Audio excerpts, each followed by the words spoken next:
data yang didapat cuma dari wawancara, tidak dapat data fisiknya, itu boleh atau tidak? Oke, kita lihat pertanyaannya ya. Ini pertanyaannya. Jadi kakak ini bertanya, selamat pagi kak, ya. Izin bertanya, Pak, kalau misalnya data diperoleh dari wawancara saja, tapi tidak ada data fisiknya, ya, apa boleh digunakan untuk latar belakang masalah? Jadi dapat wawancaranya saja, tetapi tidak dapat data fisiknya. Oke. Di sini kita coba pahami dulu, karena saya sendiri belum paham maksudnya itu data wawancara tetapi tidak dapat data fisiknya itu bagaimana. Oke, wawancara itu kan juga data primer, data utama kan, bukan data sekunder. Tetapi kok tidak dapat data fisiknya? Nah, saya tanya lagi, akhirnya dijawab maksudnya data fisik apa gitu kan ya. Nah, jadi ini penjelasannya. Jadi saya itu rencananya mau penelitian yang berkaitan dengan pernikahan dini ya, berhubungan dengan pernikahan dini. Oke. Setelah saya datang ke KUA, jadi kakaknya ini setelah datang ke KUA, kakak ini dapat data dari KUA yang melakukan pernikahan dini sekecamatan. Rentang tahunnya itu adalah 2019 sampai 2022. Oke. Nah, tapi kakak ini tidak mau penelitiannya, objeknya tidak semua, tidak satu kecamatan, kebanyakan dong ya. Jadi betul, tidak usah banyak-banyak, ambil yang kecil aja, satu kelurahan. Nah, saat mau ngambil data satu kelurahan, kebetulan ada satu responden yang notabene menjadi sumber. Gitu kan ya? Menjadi sumber yang di mana itu akan dijadikan dasar fenomena.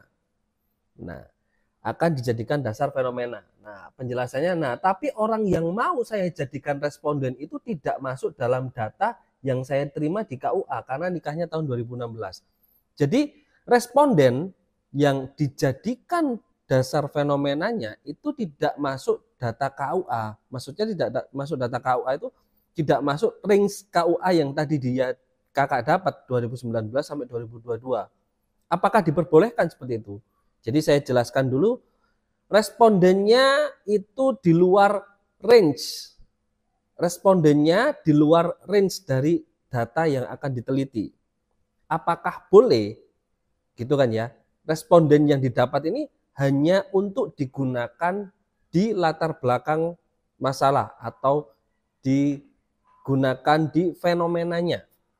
Kemungkinan seperti itu. Apakah boleh seperti itu? Jadi apabila kakak mendapatkan data apapun itu yang peruntukannya adalah untuk fenomena, boleh tidak harus masuk range yang akan diteliti selama itu range-nya masih tidak jauh. Gitu ya. Nah, kenapa kok kita bolehkan? Karena fenomena itu terbentuk bisa di luar atau di dalam range objek yang akan kita teliti. Karena fenomena sendiri itu adalah bentuk kebiasaan atau kejadian atau sesuatu yang membuat kita ingin meneliti penelitian tersebut. Kira-kira seperti itu. Jadi makanya bagaimana akhirnya? Apakah boleh seperti itu? Boleh. Gunakan saja. Jadi kakak silakan gunakan data responden tersebut. Kalau peruntukannya hanya untuk, sekali lagi, hanya untuk fenomena, hanya untuk alasan mengapa kakak melakukan penelitian tersebut. Terus apabila ada yang berkata atau menyampaikan, kan tidak bisa, itu kan tidak masuk dalam objek. Oke, saya ambilkan contoh lain. Apabila itu budaya, contoh, ada yang dulu sempat bertanya tentang hal yang berhubungan dengan budaya. Ini budaya ya.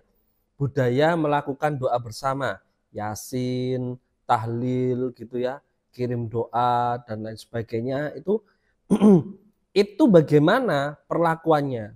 Itu kan fenomena yang ada. Kalau kita lihat sumber dari mana budaya itu ada itu kan kita melihatnya dari belakang. Dan itu jauh, budaya itu terbentuk itu tidak mungkin langsung sebentar kemudian jadi budaya, jadi kebiasaan, tidak mungkin. Jadi makanya sesuatu yang berhubungan dengan fenomena bisa kita lihat dari waktu tersebut atau mungkin dari waktu yang lama, ex post facto dan lain sebagainya. Jadi dengan waktu yang lama kita bisa menjadikan hal tersebut sebagai dasar melakukan penelitian. Hanya sekedar dimasukkan fenomena. Kemudian kita teliti yang ada sekarang bagaimana. Nah, kira-kira seperti itu, gitu ya. Oke, jadi sesimpel itu kok. Jadi kalau seumpama kembali ke pertanyaannya, apakah boleh? Boleh. Responden yang akan dijadikan dasar sebagai bukti fenomenanya, fenomena ini dapat dari mana? Dari responden gitu kan. Nah, itu kan biasanya waktu diujikan kan juga ditanyakan, Anda dapat fenomena ini dari mana? Gitu ya, dari wawancara. Wawancaranya ke siapa? Ke responden. Respondennya siapa? Ini, lu kok gak masuk objeknya? Enggak apa-apa itu. Enggak apa-apa, karena fenomena terbentuk dari sesuatu yang memang waktu lampau. Sehingga waktu sekarang bagaimana? Waktu sekarang ini yang kita teliti, 2019 sampai 2022. Nah, budaya yang lama, pernikahan dini, ini dapat informasi dari 2016. Itu diperbolehkan. Gitu ya. Oke, semoga bisa menjawab dan memberikan pencerahan untuk kakak agar cepat skripsinya cepat selesai. Oke, kira-kira seperti itu jawabannya. Tetap semangat, skripsinya cepat selesai, cepat ujian, cepat lulus. Sukses terus kak.